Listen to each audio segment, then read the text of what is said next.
is that I've been doing this job for about 14 years, and I've come across people where they have been working so hard to cover up the fact that they have a visual impairment that they're making life so much harder for themselves, and because they're really practically struggling, don't understand what equipment, what solutions are out there.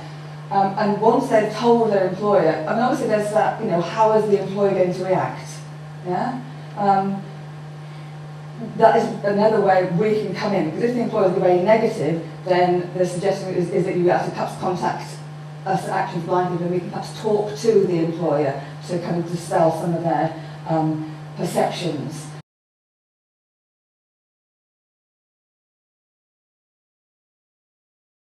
Okay, no guesses for which one of us is Stephen and which one of us is Janet. Thank you very much for inviting us to the conference today to speak about access to employment. What we wanted to do was really to stimulate some kind of discussion about some of the issues. So we don't have a PowerPoint presentation, we don't have any handouts. What we'd perhaps suggest is that if you have questions in your mind as we go, to write them down, and then as we finish the presentation there'll be a lot of opportunity to raise questions, and then we can discuss some of those.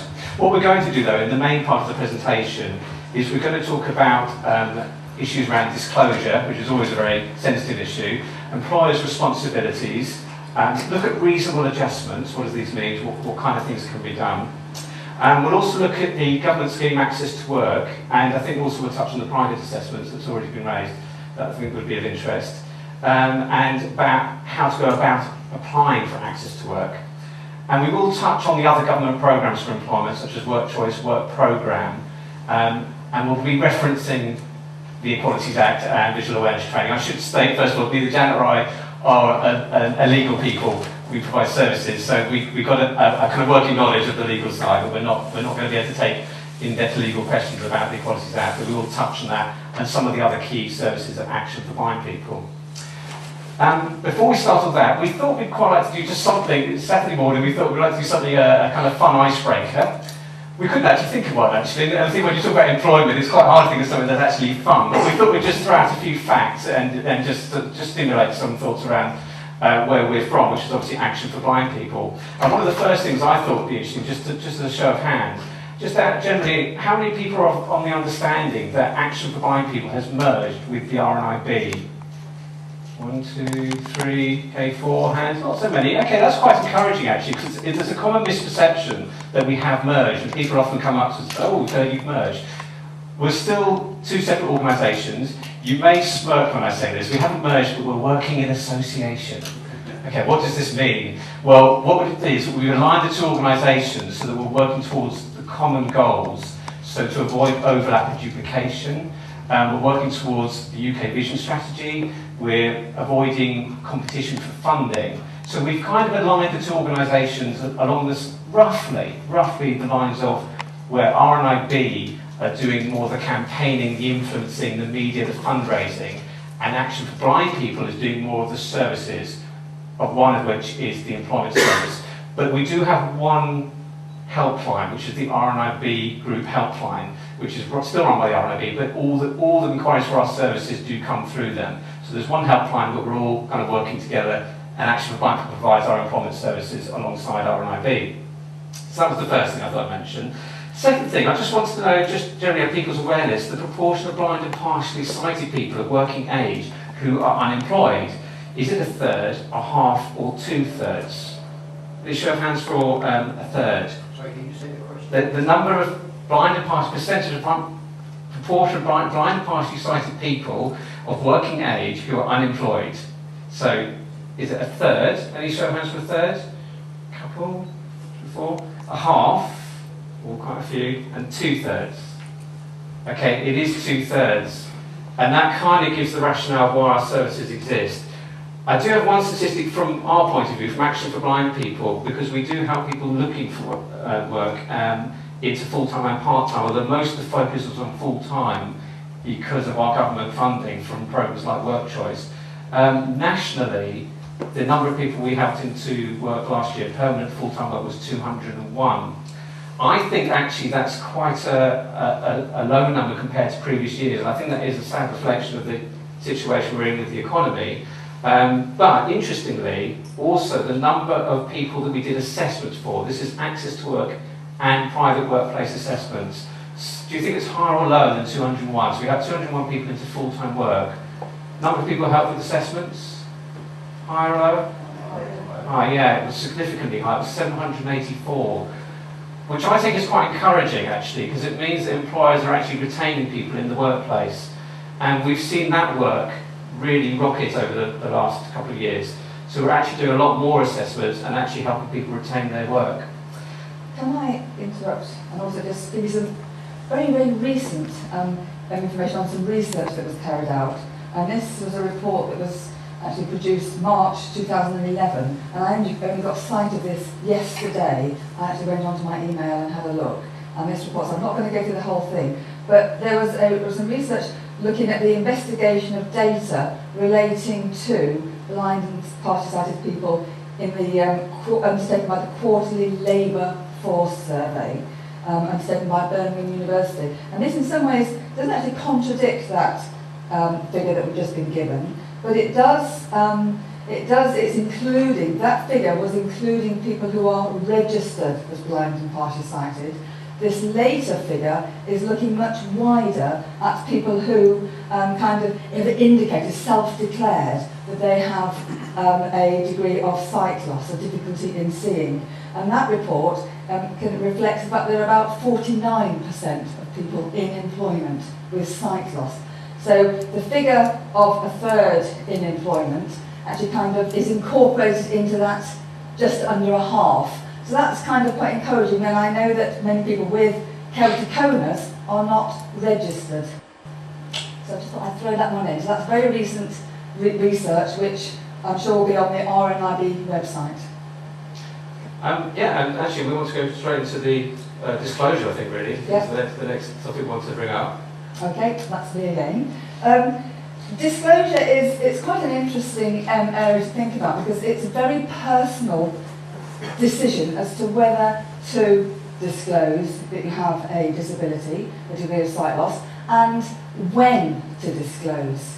Very personal. There's no kind of hard and fast right and wrong rules about this. But, question, for those people in employment, should employers make adjustments if you haven't told them you have a disability?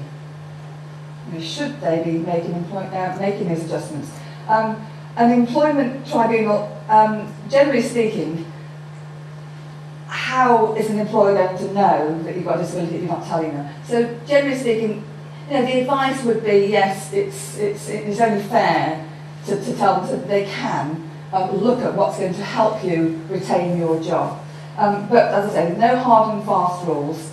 And under the Equalities Act, I think the important thing is, as was under the Disability Discrimination Act, it is an employer's responsibility to make adjustments, but they do need to know. So they cannot necessarily be expected to know. If they do know, it is a legal obligation to be making adjustments. And one of those adjustments could be for somebody in employment to have an assessment, a work-based assessment, to identify what solutions, what adjustments will enable someone to work more effectively, more on a level playing field. Should I ask you a question there? Please, yep. Are you talking about some sort of formal filling in a form of doctor's certificate? No. Or are you still actually saying... Just somebody, and how do you, that's a very good question, because how do you actually disclose that you have a disability, sight loss?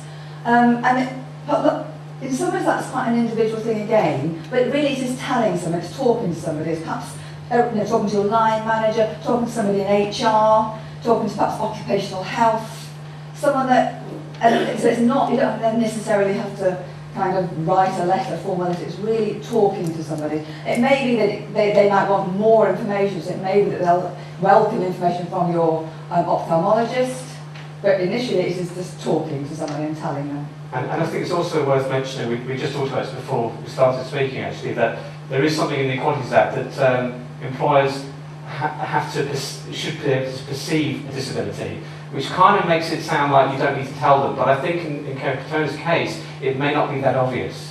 Because obviously if you've got a cane, they should perceive that there's a disability, but if you're not using a cane, and you seem to be able to make your way around fine on your own, how are they meant to perceive? So I think in those cases, I think again, you shouldn't assume they will perceive, but I would advise actually saying. Yeah, I mean, the other thing is that I know I've been doing this job for about 14 years, and I've come across people where they have been working so hard to cover up the fact that they have a visual impairment that they're making lives so much harder for themselves, and because they're really perhaps struggling, don't understand what equipment, what solutions are out there. And once they've told their employer, I mean, obviously there's that, how is the employer going to react? Yeah? That is another way we can come in, because if the employer is very negative, then the suggestion is that you actually perhaps contact us at Action for Blind People, and we can perhaps talk to the employer to kind of dispel some of their perceptions. But also, once you have opened up and declared that actually that you might need some assistance, perhaps with accessing the computer or with reading hard copy information, then there is equipment, there is support out there, and the two exhibitors at the back there have got some equipment that you'll be able to have a look at and to give you a demonstration of that. So, in essence, disclosure is important. It's important to think about when you're going to mention that you've got sight loss. If, for example, you're unemployed and you've been offered a job or you're applying for jobs, do you disclose on an application form? Do you disclose before you go to the interview? Do you disclose after the interview? And these are, again, very individual questions. My suggestion, I think, would be to discuss it, perhaps with one of the employment officers at Action for Blind People, look at information and think about how you feel yourself. How do you feel about your sight loss? And I think my sort of experience has told me that even where you've got a large organisation that is well known for being very flexible or accessible, don't necessarily rely on the people that you're applying to will know all the adjustments and all the solutions. It may be that the head office knows all the solutions and is very disability aware, but you might be dealing with a branch office or a branch unit of that company, and you may be dealing with a local manager or a local HR person who, to the best of their knowledge, doesn't have all the information to their fingertips, and you need to say to them, there is access to work, there is money out there that can provide support for me in the workplace. So don't assume too much that they will know, even if you think, oh, well, they'll know, they're the biggest bank in the country, they'll know all the adjustments. They may do, but I wouldn't always rely on it. And that leads me to talking about individuals' experiences can be very, very different in work. And that kind of depends on a range of different factors.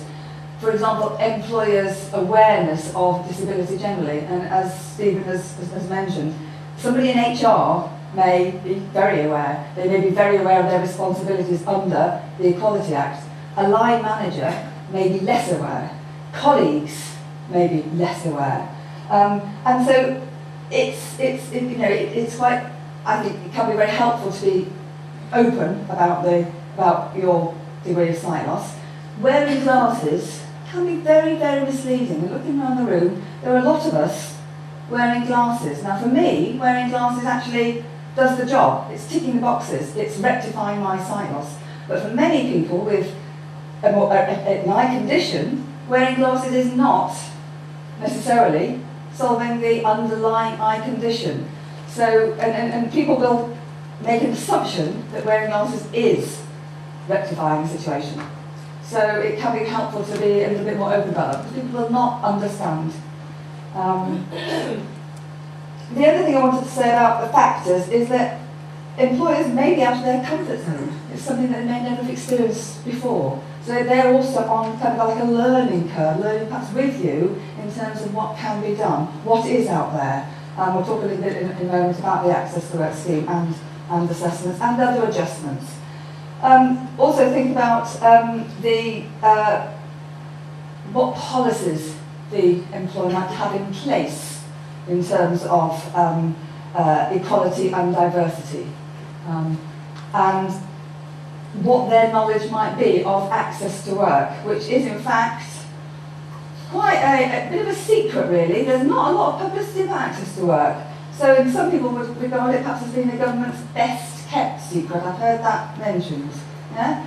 So there are going to be employers out there and line managers out there who do not know, haven't heard, do come and join us, there's plenty of seats, who haven't heard about access to work. And therefore, that is something that, for you, it's really important to find out as much as you can so that you are informed, so that you can then perhaps present to them that yes, there are these schemes, there is this funding that can help.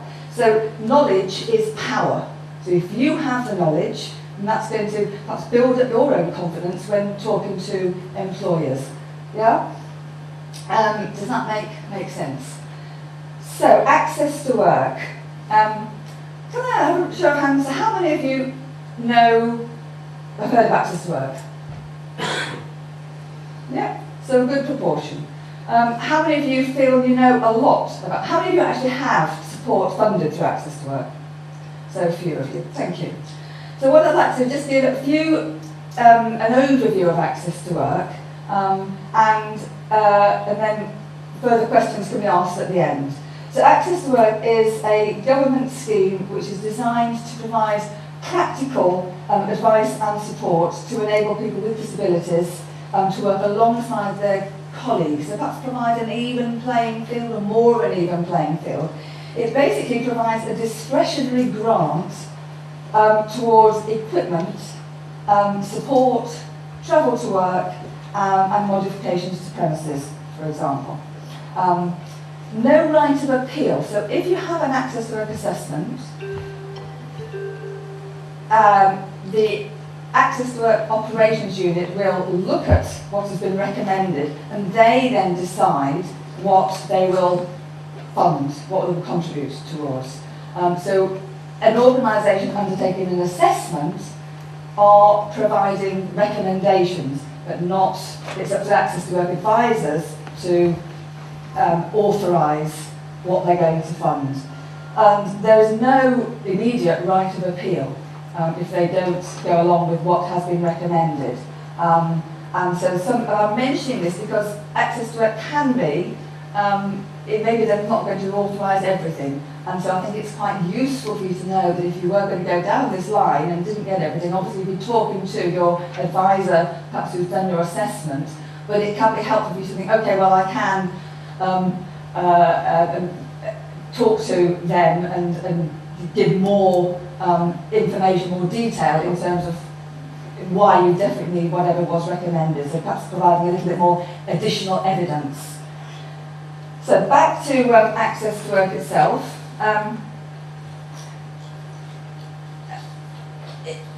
It can cover, as I mentioned, the adaptations, special aids and equipment, and also support workers. I don't think I mentioned support workers and travel to work.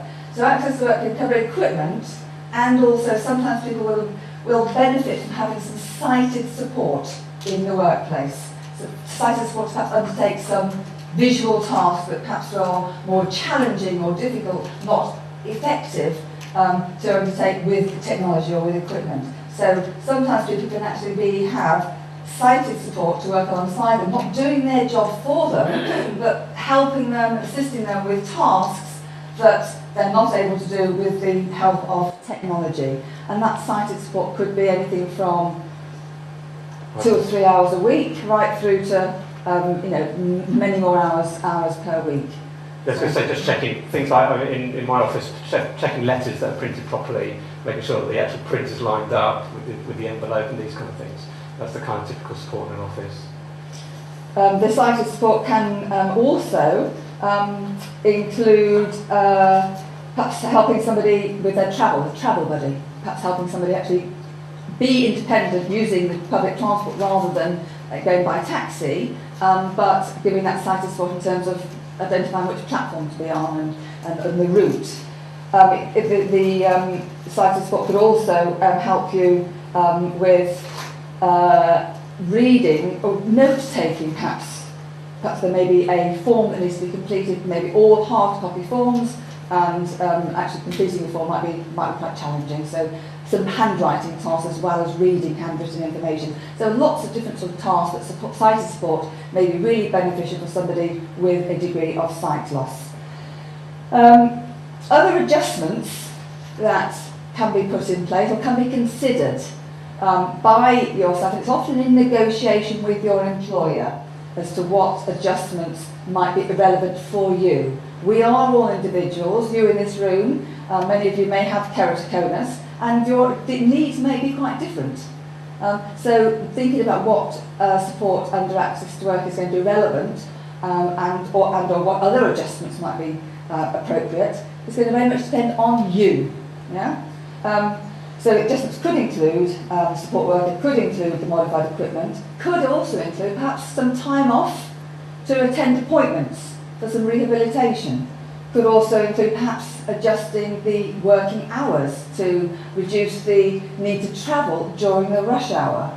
Could also include perhaps lighting. Now lighting, I think, it can be quite a big issue for people with keratoconus. So discussions around where someone's going to sit in a work environment can be very, very pertinent, and that would be possibly something that would be regarded as an adjustment. What defines what is reasonable and not is something that is at the end is actually decided by a tribunal if anything gets to there. So the employer or the individual, they're not deciding what is reasonable, it's down to an employment tribunal. I think also it's worth mentioning with Access to Work, I mean, the way it works is that usually there's an assessment, you then wait for the report, and then there's a sort of bank of money that you can dip into, or your employer can dip into, to actually pay for the support provided. But we did also talk about the private assessments, and what happens there is that with some of the larger corporate organisations are saying, look, we're not going to bother with Access to Work, we don't really want to go down that process. And in fact, Access to Work doesn't even cover a lot of government departments because it's actually money from the DWP, Department of Work and Pensions, they're just moving money around, so in fact a lot of them don't even do it. What we offer also is private work assessments, where it's exactly the same process, everything that Janet said about the assessment, looking at travel and equipment, but obviously what we're doing is we're charging the employer directly for that assessment. So we're not charging you, the individual, it's the employer. It's a contract between Action for Blind People and the employer. So they then fund us, which means that they get more of a holistic assessment, really, and you get more of a holistic assessment, looking at not at wider issues than what Access to Work might contribute towards. Just a word of caution, if you are going to speak to an employer about private assessments, they need to understand also that they will fund the solutions that are being suggested. In Access to Work, not only is the assessment provided free, but also, as we talked about, they provide funding for equipment for support workers. If it's done privately, and we've done an assessment and we've said to the employer, right, this person now needs 20 hours support worker a week, they need some travel, they need some software and some magnification, the employer is actually going to have to purchase all of that out of their own funds. So they need to be clear with the private, it's all done by them. Access to Work, it's all provided, or mostly provided by government. Not all of it, actually. There is some cost sharing. There is cost sharing, there is a threshold for employers, and that has changed recently in terms of how much Access to Work will now expect an employer to contribute, and we can talk a little bit about that later if that's of interest. But there have been a few changes. Not that employers are facing difficult times as well, so that's another issue. In terms of an assessment, if you are thinking, okay, it would be helpful to have somebody independent coming in and looking at issues and perhaps helping to think about what might assist you in the workplace. It's really useful in terms of making an application for Access to Work to think before you make that application, before you phone the central number, to think about what tasks you actually do as part of your job and where the issues are for you. What are the issues that you're having? So that when you're talking to an advisor, you are clear in your mind of where the difficulties are. And also it's important to think, okay, we're thinking with keratoconus, and I've heard it's a fluctuating eye condition, so it's really worst case scenario, which is quite important, because I know that sometimes your sight might be absolutely fine, so therefore you may not feel you need any support. But other times, your sight is, is much more, is giving you much more discomfort, and therefore, when you're applying for access to work, I think it's helpful to think about, those areas where you are struggling at those times when your sight is at its worst. So think about the tasks that you're doing. So, for example, does the job involve reading handwritten material? Does it involve completing forms? Accessing the computer, note-taking? Does it involve any travel? Does it involve using a machine? Does it involve reading, small digits on perhaps a photocopier? What are the tasks? Break the tasks down. And do you know what equipment's out there? Yeah? Do you know? Are you aware? As I mentioned earlier, it's really important for you to be informed to help you think about what is going to be of assistance. So actually knowing that there are video magnifiers, there are a whole range of portable ones, desktop ones, split screen ones. You'll be able to see some of those later at the back. But actually being informed yourself is very helpful. I'm going to mention an exhibition called Sight Village. Has anyone heard of Sight Village? Yeah, great, because that is a big exhibition where suppliers come from all over, takes place in different parts of the country now. So in Birmingham, there's Sight Village is coming up in July. In November, there's Sight Village at Kensington Town Hall in November. So you can just Google Sight Village and you'll get more information on that. So that is a way of really for you to, if you like, build up knowledge. The other thing I wanted to say in terms of access to work is that you make the application. It's not the employer that makes the application, you're making the application yourselves.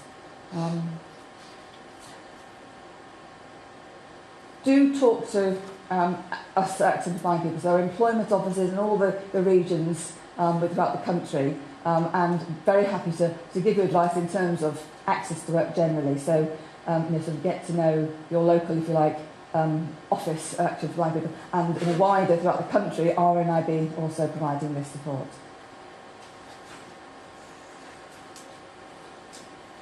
As part of an assessment, whether this is private or Access to Work funded, one of the things that can be really useful for is to have visual awareness training, because it may be that, as I mentioned earlier, this could be a whole new learning curve for an employer, for colleagues to work with somebody with sight loss. So it can be really helpful for someone to come in and do some visual awareness training for colleagues, so that they're kind of have much more of an understanding of positive, supportive ways of working with somebody else with sight loss. So that's something that, again, maybe something that could come out of an assessment. I think that was it in terms of employment generally. Yeah, I think you had a couple of case studies as well, didn't you? I do have some case studies. I thought this would be of interest to you. Obviously not going to mention any names. Okay, so I'm just going to read out a couple of cases, because over the last sort of 5 or so years, I've seen a number of clients in work with keratoconus. So these are just 2 of them. So one is an operations manager who has responsibility for the operation and day-to-day work in a horticultural research centre. And he looks after the farm, the glass house and the estate, and overall responsibility for building maintenance. So it's not specifically office-based, he's out and about doing quite visual tasks. And indeed, the key area he works in concerns the farm and glasshouse management. He did, at least 50% of his time is computer-based, and the rest of the time spent on the estate. And the work obviously varied depending on the issues that arose on a day-to-day basis. So he has keratoconus, which was diagnosed in his teens, and this, he informed me, gave him distorted vision. One eye was affected, and he described that as being something, an eye that kind of leaks and runs from time to time. He actually relies on his other eye for detailed work. He explained that he feels discomfort in his good eye, and also may experience some double vision and ghosting or blurring when he's refocusing.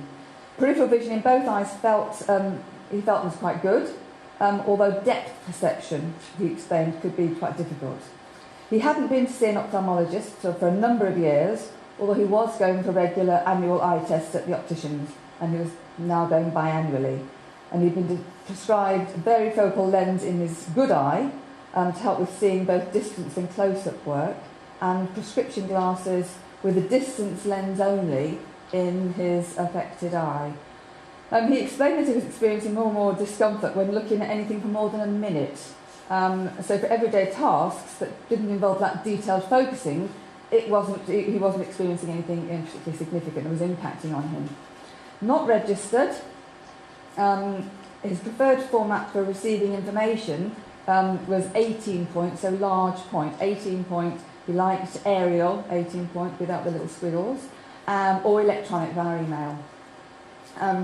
Still able to drive. After an assessment where I went to the workplace, looked at exactly what he was doing, had a sort of tour around the estate, so looked at the visual tasks he's doing in the management side of things. The recommendations following that assessment was for him to have a larger monitor, a large character keyboard, basically which is a similar size to a standard keyboard where the letters are larger, basically providing higher contrast. Some low vision aids. At that time, he didn't need anything, electronic video magnifier. Really, it was a kind of just a low level magnification. So he also recommended he went to the low vision clinic for part of the hospital. Lighting was an issue for him, so we discussed ways in which he could adjust the lighting, and also suggested that he have a signature on his email to indicate his preferred level, a preferred way of receiving information, and suggesting people respond to him in Arial 18. So that was one client. So he after the assessment, he got all that equipment and is working much more happily with less strain. So that was a success.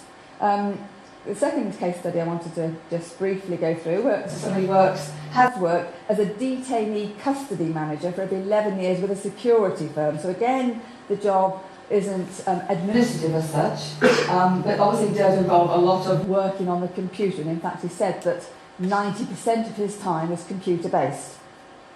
Again, keratoconus, first noticed in his early teens. His condition had progressed since then, and he had undergone some corneal surgery in one of his eyes. And there had been a gradual deterioration in his sight even since then. So vision was still not sufficient for him to see clearly, even after having had the surgery, and he was relying on his other eye, his better eye, in which he did have contact lens fitted. He has a considerably reduced field of vision when looking straight ahead, so his peripheral vision was impacted. And he said he turned his head. We discussed how he might, maximise his useful sight. So he was turning his head much more to make sure he could see either side. Again, not registered, and he was experiencing some pain and discomfort in his eyes as well, and he felt that it was quite likely that he may need further surgery at some point over the next year.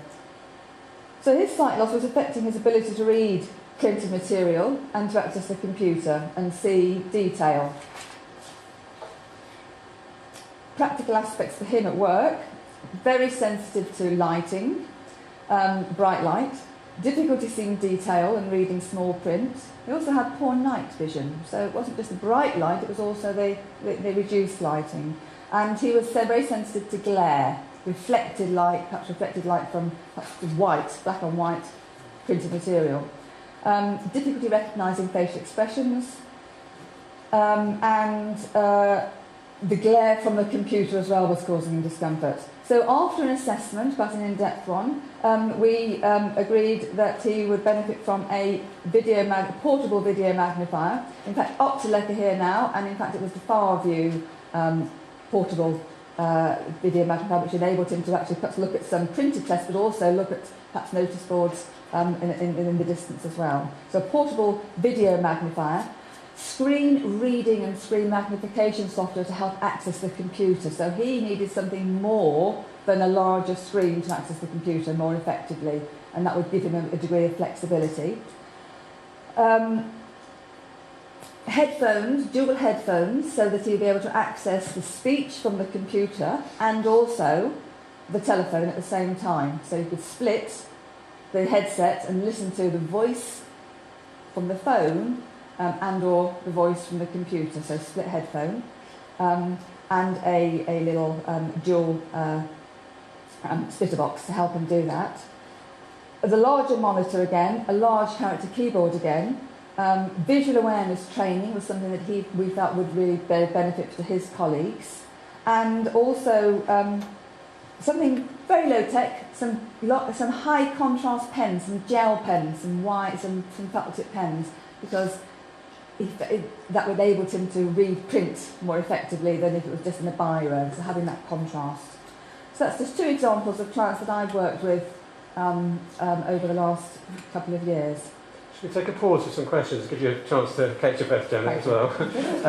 And then we have got some other points to go through, but we've obviously covered quite a lot of information there in one go, so I'd like to take some questions. There's a lady near the back in a blue top. Yeah, one thing I haven't heard you mention, apart from awareness training for colleagues, is training for the person who's getting all this kit. Because I remember a few years ago looking into this, and I could possibly have got access to work to buy me a Jaws or a Supernova, but they wouldn't have paid for the training to use it. So is that now covered as well? Can Absolutely, you actually learn to use your Jaws as well? You're absolutely right, and in fact the client that where we recommended, well, if we recommend any software, we would recommend training, because there's no point in having expensive kit if you don't have the training to go with it. So something like the Supernova screen reading, screen magnification software, it would be training was recommended as well, absolutely, right. And at the employer's premises. That can be covered now, because in my day it wasn't allowed. Oh, okay, no, yes, it is covered. Good. And generally speaking, that is funded via Access to Work. Good. I'm saying generally speaking because obviously you never quite know, but generally speaking, yeah. Thank you. Yes, I'm not clear who does the workplace assessment. Is it part of your organisation, or is it done through the Department of Work? Thank you. In Access to Work is contracted out to organisations. So we are one organisation that has a contract with DWP, so we can do assessments on their behalf. And it's different across the country. There are different organisations that have these contracts, and you have to re-tender every couple of years. In fact, the re-tendering is happening in London, well, nationally actually, this year.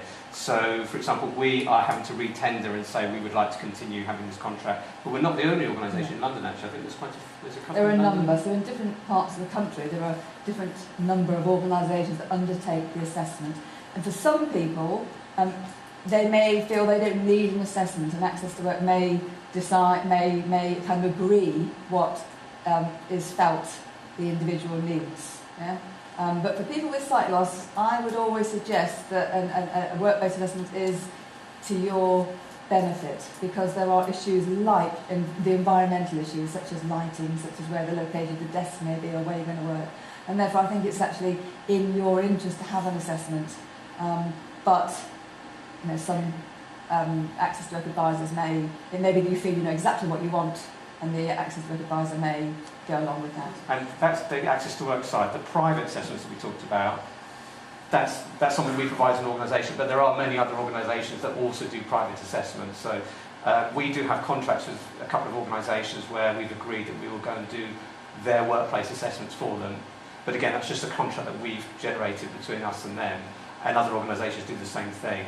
So we always tell employees, you've got the choice. You can either come to us or do it privately. You can go through the government scheme.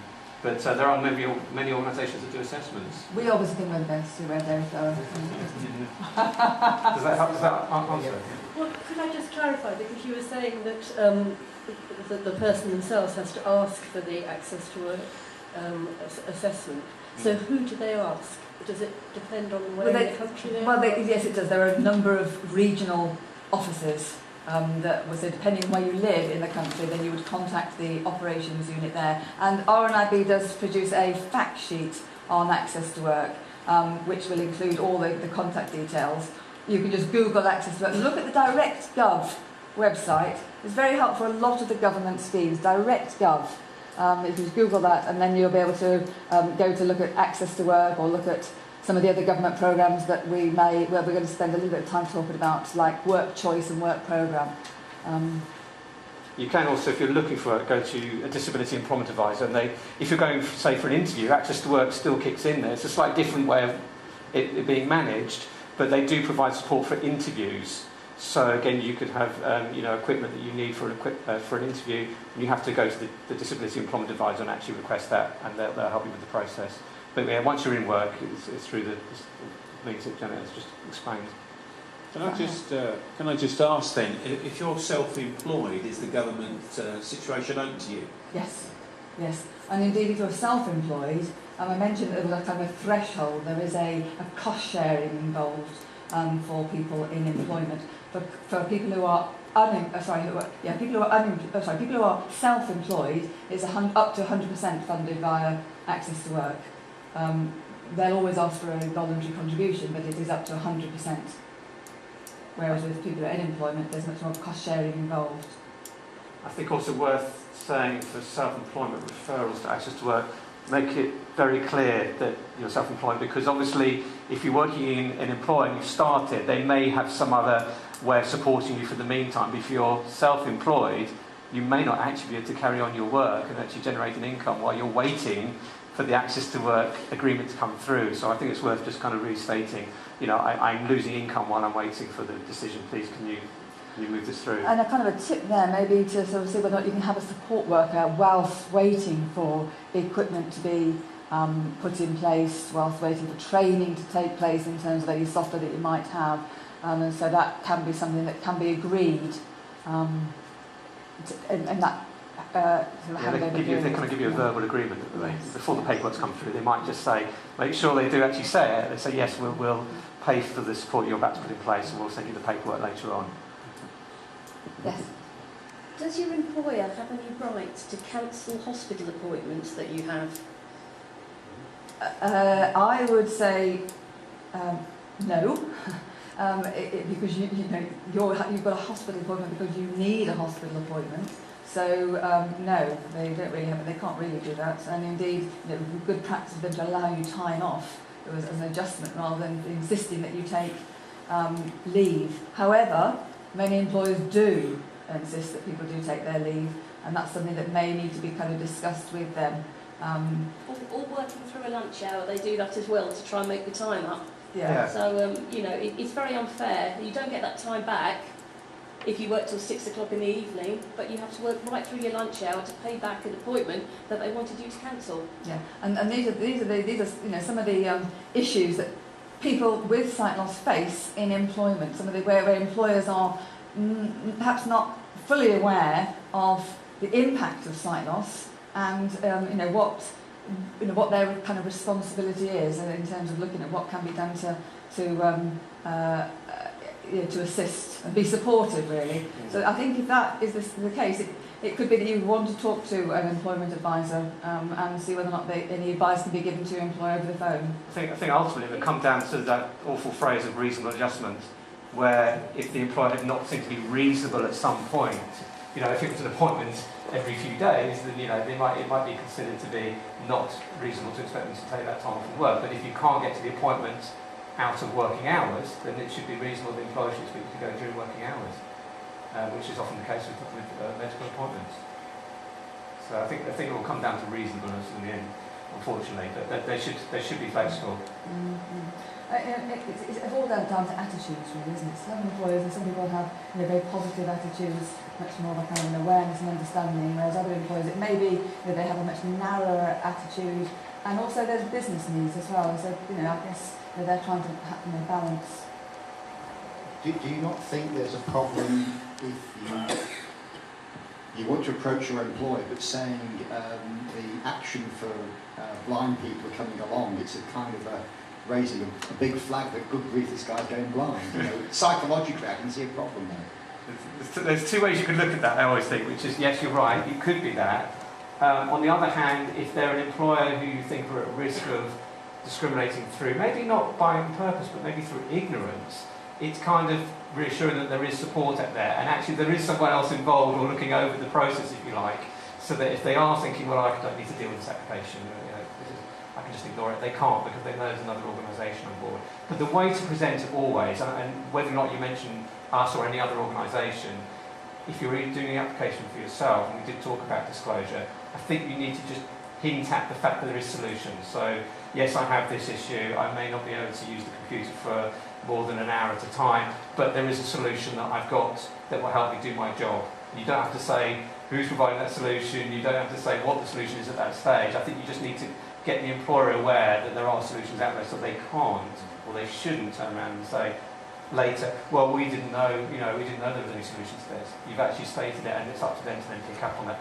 Then you might say, oh, if you want to know more about this, I can get some information from you from actually find people. You might research it yourself, of course, and just present your own case. So yeah, it's as I said at the beginning, it's a bit of a double-edged one. Whether you tell them or not, and people have different preferences. But I think if you ever do mention another organisation, actually, like you should always say they're here to help you as the employer. Yes. And we always try and go in to say, we're not the DDA police, the Disability Discrimination Act police, or the Equalities Act police. We want to try and work with an employer to get solutions to prevent it becoming a legal situation. That's the last thing is when it's become so intractable that it becomes only a legal issue. We want to give them solutions and reasonable adjustment ideas and solutions they can put in place. And that's my opinion on it. Absolutely. So we're there not to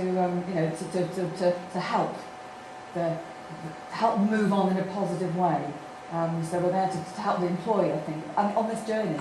If they're new to it, to help them kind of explore some of the options and be there to support them, perhaps think about their policies. And maybe they've never thought about it at all before. So again, that's something else that we can. The kind of approach I've made to employers, and I've actually spoken when someone's actually said I can speak to their employer in advance, and said I run them off and just say, look, I'm just here to help you as an organisation. We're here to help you find solutions. And usually employers do respond quite well to that. They're actually quite relieved in most cases, because often, as I say, they don't really, they know a little bit, but because everyone's so different, you might get that whole thing of, oh, we had someone here last year who was co-complainant, so we know what to do.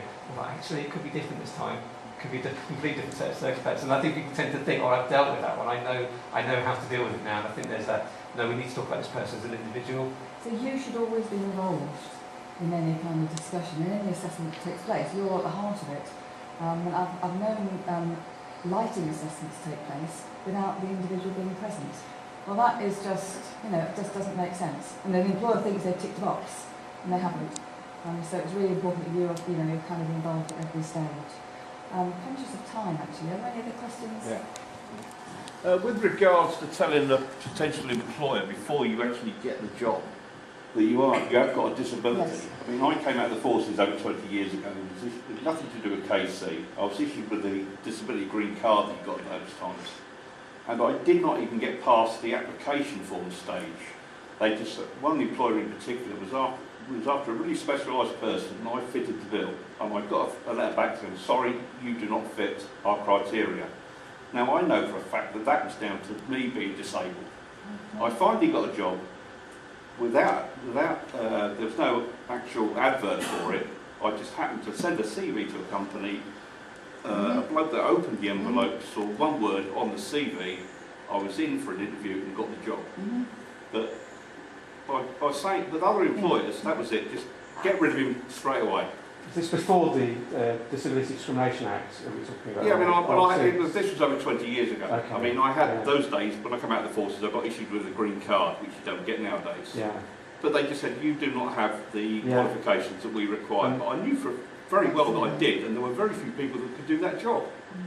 Yeah, and they used to have a quota system where we've done our 2%, we don't need to take anyone else on. I mean, that's partly what the law was brought in to address. And I did say we're not the DDA police, but it's something you can just kind of wave in front of an employer and say, look, they should know their requirements, but under law now. But it's also something you can just kind of wave and say, you do have a requirement to meet the needs of this person. But they can't discriminate, and in fact they can positively discriminate, can't they now, to policy that and say, well, this person who has a disability has got the minimum requirements, and actually you have to interview them at that stage.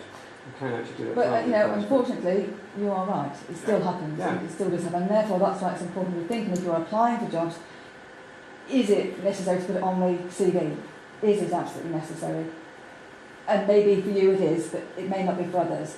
And therefore, when else do you feel it's important to tell someone in a positive way, knowing about what equipment, what support you might need?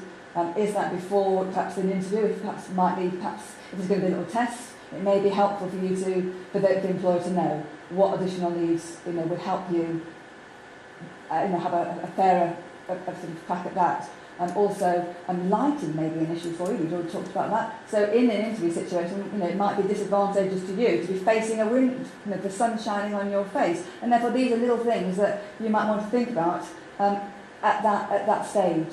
So the timing of when you disclose is very individual. I think it's certainly something to be thinking about. And if you do put it on a CV, it's important to do it in a very positive way. Yeah. Perhaps saying that although I have an eye condition, this doesn't impact on me hugely, and with low vision aids, video magnifier, support through access to work, there is funding from access to work. It doesn't impact. I will just add that also we do RNIB have a legal team, so that people actually do go and take their cases to the legal team and get support for challenging decisions that they feel that they've been discriminated against in the application process. That can be done and has been done. So that can be used as well. We're not in that side of the state, but there are legal services as well at RNIB. Yeah, I mean, the ironic thing with me was a couple of years later, because I worked in a very small industry, the same company tried to poach me. They'd seen work that I'd been doing and they tried to poach me, and they wondered when I told them why I would not consider working for them. That's brilliant. They got a bit of a shock. That's brilliant. I have been involved in one case, maybe more than one, where having been turned down for a job, I worked with the client and actually got them the job by slightly embarrassing the employer afterwards by pointing out why they should have taken that person on. And it turned out that it was simply the employer had just panicked about the whole disability and just didn't really think through the solutions. And once I'd gone in there, now we were lucky in that case because there wasn't another suitable applicant. But once we've had a bit of time to talk to the employer, they did actually recruit that person in. So it's kind of like, challenge it, don't get legal first, just challenge it, because you never know, you might be able to open up a discussion. That's always my feeling. And if you are in a situation where you are now looking for work, those are key things really. You are a person first. So think about your skills, your interests, your experience, your knowledge, and on any CV application, and what you're doing is selling yourself. So you need to be, that's what you need to focus on. The sight loss, okay, that's part of you, but it's not the big thing. Yeah? The big thing is what you've got to offer. And there are these government schemes, Work Choice, which has been going now since October 2010, which can be accessed by going to the Disability Employment Advisor at the Job Centre and asking them what schemes there are to support you as somebody with a disability who is looking for work. So Work Choice is a scheme which lasts for 6 months of intensive job support with one of the organisations that has a contract to deliver that. And that intense support could include the whole job search, but also some voluntary pay or voluntary or experience, whilst continuing to be applying for jobs. Yeah, there was someone in. It wasn't really a question. It was pertaining to the last point that actually under the Equalities Act, employers aren't allowed to ask medical questions before an interview anymore. If they're not, so in terms of the point of declaration, if people feel they're being discriminated against prior to an interview, I think the advice is probably don't mention it until you've got a job offer, and then once you've got a job offer, they have the requirement to make the reasonable adjustment. Yeah. They may still ask. They're still allowed to send out kind of equalities monitoring forms, if you like, which go to the HR department. They're still allowed to do that, but they're not allowed to ask health and medical questions that aren't related to the job itself. Absolutely. Yeah. And they might ask when they're inviting you for an interview, are there any additional needs? So that they're being then proactive by inviting you to explain whether you have any needs. So there's a question. If an employer has to fund part of the costs, Yes. what happens if the employee, after the employee's paid part of the cost, the employee walks out to get another job?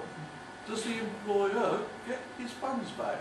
That's a very good question, and it's a grey area. It is a grey area. It seems to be, if there's been some funding from both sides, i.e. the Department of Work and Pensions has contributed some money, and the employer has contributed some money, there is a big question about who owns it, and what will happen is if someone leaves prematurely, there has to be a discussion between the employer and DWP about who owns, if it's equipment. Now, if it's equipment, it depreciates every year. I think after 3 years it's deemed to have no value. So depending how long someone's been in service, if it's support workers, I'm really not quite sure. It's really just a question of the money transfer. Yeah, well, yes, and the number of hours support worker one might have needing one job might be quite different to another job. So that would be something that has to be reassessed really. But with equipment, some people will take that equipment with them to the next job. And some people might take it, if they're no longer going to be working, they might, if it's been like 3 or 4 years, maybe that they'll actually take it home to help with job search. But don't you feel this might be an obstacle why employees that have gone through this process don't want to go through it again? Yeah, this is true actually. I have to say my experience that most employers have let the employee take the equipment because, and we usually make this point as well, is that whatever suits one person doesn't suit another. So they say, well, we might have another person working here in a year's time. I said, well, in that case, the software will probably be outdated. It's software, the equipment may not be the right magnification. More to the point, we'll just sit gathering dust, and the chances of them having another employee so soon is going to be quite remote. In my experience, I'd be interested to hear from Janet's experience, but my experience is when there's been a discussion at the end of someone leaving, the employer has just said, take it with you. In fact, I've got a client at the moment who left their job back in January this year and has equipment, and the employer is phoning me to find out what they can do with this equipment that has kind of left their gathering dust. So I'm saying contact the client, the ex-employee, and so that they can have it. It doesn't avoid the need for a new assessment. That's the only thing, because obviously the next job you go to might be different requirements. You may have to go through that horrendous process again. But actually, a lot of people like to go through it again because they get the next version of the software, or the next, maybe the magnifier's getting a bit manky and a bit old, and they want a new one. And it's a way of actually renewing some of their stuff. And a lot of people don't mind doing that, but yes, it means going through that process again. So it doesn't avoid that entirely. Okay, I'm conscious of time.